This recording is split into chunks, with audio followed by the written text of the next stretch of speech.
இந்த ஸ்டேட்மெண்ட் ஒரு அறிக்கை, பி அறிக்கைன்னு சொல்லுவாங்க. அந்த பி அறிக்கையில இவங்க சொல்லப்பட்ட வாக்கு மூலம் தெளிவாக சொல்லப்பட்டிருக்கு. அதாவது என்ன விஷயம் அப்படின்னா, அனுராதபுர போதனா வைத்தியசாலை அல்லது ஒரு டீச்சிங் ஹாஸ்பிட்டல்னு சொல்லுவோம்.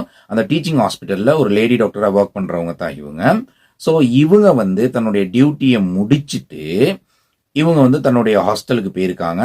அந்த டைம்ல தனக்கு பின்னாடி ஏதோ ஒரு உருவம் நிக்கிறதாகவும், உடனடியா கதவை திறக்க சொல்லி கத்திய கழுத்துல வச்சதாகவும், என்னைய நான் இப்படி ஆர்மில இருந்து தப்பிச்சு வந்துட்டேன், என்னைய போலீஸ் தேடிட்டு இருக்கு, ஆர்மி தேடிட்டு இருக்கு, ஸோ நான் கொஞ்ச நேரம் இந்த இடத்துல இருந்துட்டு நான் அப்புறமேல் போயிடுறேன் அப்படிங்கிற மாதிரி தான் முதல்ல ஆரம்பிச்சதா இவங்க சொல்லியிருக்காங்க.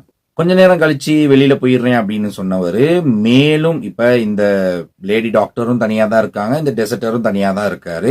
ஸோ இவர் தன்னுடைய கத்தியை எடுத்து அவங்க கழுத்துல வச்சு சத்தம் போட்டீங்கன்னா உன்னை நான் அறுத்துருவேன் அப்படின்னு சொல்லி மிரட்டி இருக்காரு. மிரட்டிட்டு இவரை